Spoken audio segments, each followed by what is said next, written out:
आपके साथ ऐसा हुआ है कि जब आपका प्रार्थना करने का मन ना करता हो, आपको ऐसा लगता हो कि परमेश्वर आपकी प्रार्थना को नहीं सुनेंगे, या फिर कभी ऐसा हो कि ऐसा लगता हो कि प्रार्थना करना तो जैसे वेस्ट ऑफ टाइम को खराब करना है। आजकल के मसीहों से अगर पूछा जाए कि how long do you pray, आप कितना समय प्रार्थना में बिताते हो, तो लोगों का जवाब होता है I don't pray enough because I am busy. मेरे पास प्रार्थना करने का समय नहीं है क्योंकि मैं अपनी ड्यूटी, अपने बिजनेस, अपनी फैमिली में हमेशा बिजी रहता हूँ। एक बार किसी व्यक्ति ने मार्टिन लूथर से पूछा कि तुम दिन भर में क्या करते हो, और मार्टिन लूथर ने कहा मैं सुबह से देर रात तक काम करता हूँ। इनफैक्ट इतना काम करता हूँ कि सुबह उठते ही पहले 3 घंटे मैं प्रार्थना में बिताता हूँ, और प्रार्थना में समय बिताने से ही मैं अपने काम को अच्छे से पूरा कर पाता हूँ। आप क्या सोचते हैं कि आप मार्टिन लूथर से भी ज्यादा बिजी हैं? उस समय मार्टिन लूथर कलीसिया के हित के लिए लड़ रहे थे। उन्हें लिखना पड़ता था, वो प्रचार करते थे, लोगों को सिखाते थे, बाइबल को जर्मन में ट्रांसलेट भी करते थे। वो एक पिता भी थे और एक पति का रोल भी अपने परिवार में निभा रहे थे। और इतना सब कुछ करने के बावजूद भी मार्टिन लूथर रोज सुबह 3 घंटे प्रार्थना में बिताते थे। आप जो कहते हैं कि आपके पास इनफ टाइम नहीं है, कि हम बिजी हैं, क्या आप मार्टिन लूथर से भी ज्यादा बिजी हो? क्या आप कोई बाइबल ट्रांसलेट कर रहे हो अपने घर में बैठकर, या अपने ऑफिस में, या आप कलीसिया के हित के लिए लड़ रहे हो? क्या कुछ कर रहे हो आप? सिर्फ एक नौकरी, काम, और आप एक्सक्यूज बना रहे हो कि आपके पास प्रार्थना करने के लिए बिल्कुल भी समय नहीं है।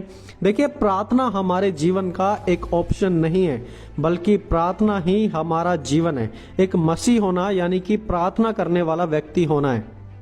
प्रार्थना ही मसीह जीवन की नींव है, और आज इसीलिए शैतान हमें बिजी करके हमारे मन में डाल देता है कि प्रार्थना में कुछ भी नहीं होगा, और हम सब दिन प्रतिदिन उसके झूठ का शिकार होते जा रहे हैं।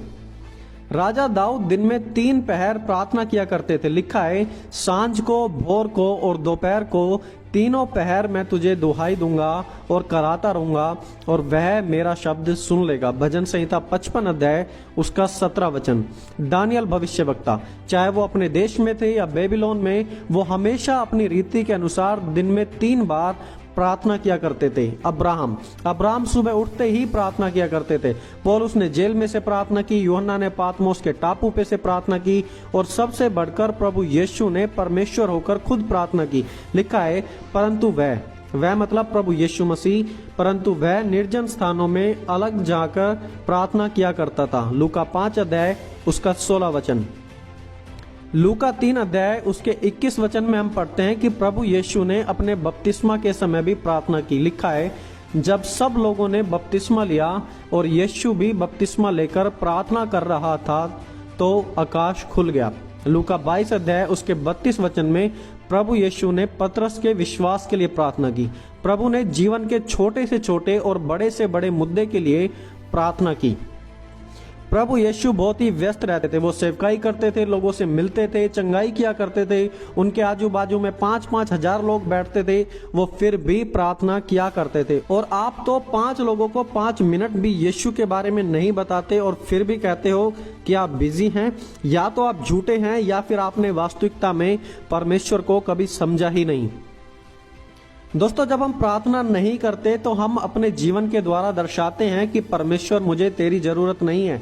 आप दिखाते हैं कि आप अपनी जिंदगी को अपने आप चला लेंगे बिना परमेश्वर के यह आत्मिक युद्ध जीत लेंगे। हम दिखाते हैं कि खुदा, तेरे बिना हम शैतान को बिल्कुल हरा देंगे।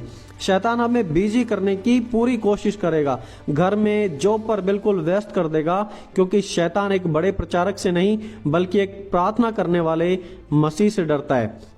जॉन वेस्ली हर दिन 8 घंटे प्रार्थना और बाइबल पढ़ने में व्यतीत करते थे। D.L. मोडी हर सुबह प्रतिदिन 4 बजे उठकर प्रार्थना किया करते थे। हडसन टेलर आधी रात को उठकर कम से कम 2 घंटे प्रार्थना किया करते थे डेली। जॉर्ज वॉशिंगटन अमेरिका का राष्ट्रपति होने के बावजूद भी एकांत में जाकर प्रार्थना किया करते थे। दोस्तों, आज चाहे आप जो भी हैं, लेकिन ध्यान रखना कि प्रार्थना के बिना आप कुछ भी नहीं कर सकते। प्रभु यीशु ने सेवकाई से पहले प्रार्थना की, सेवकाई के बीच में प्रार्थना की, लोगों के लिए प्रार्थना की, चेलों के लिए प्रार्थना की, अपनी मृत्यु से पहले प्रार्थना की, अपने दुश्मनों के लिए प्रार्थना की। प्रभु यीशु ने प्रभु होकर प्रार्थना की, और आप एक नॉर्मल व्यक्ति होकर प्रार्थना नहीं करते और कहते हैं कि आप बिजी हैं। दोस्तों देखिए, परमेश्वर हमें फोर्स तो नहीं करेंगे प्रार्थना करने के लिए, लेकिन मैं आपको बता दूं कि बिना प्रार्थना वाला व्यक्ति मसीह में ज्यादा समय तक नहीं टिक सकता। हो सकता है कि आप कलीसिया जाते हो, गाने गाते हो, प्रचार करते हो, दान भी देते हो, लेकिन अगर आप प्रार्थना नहीं करते तो आप एक कमजोर मसीह हैं। तो दोस्तों, कोई भी दूसरी चीज प्रार्थना का स्थान नहीं ले सकती। बाइबल हमें बताती है कि निरंतर प्रार्थना में लगे रहो। तो नो मैटर आप कहाँ हैं, कहाँ जा रहे हैं, हमेशा प्रार्थना में लगे रहें। हम सभी की इच्छा तो होती है कि हम परमेश्वर के लिए बड़े बड़े काम करें, उनकी सेवा करें, लेकिन प्रेयर लाइफ एब्सोल्युटली जीरो है। A person who is not praying he is playing.